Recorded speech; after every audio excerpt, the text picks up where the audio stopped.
Çok heyecanlandım. Çok mu heyecanlandın? Elime koyar mısın? Al kendin koy.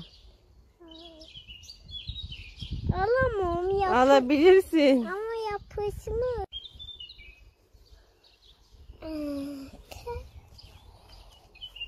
Tatlım benim canım.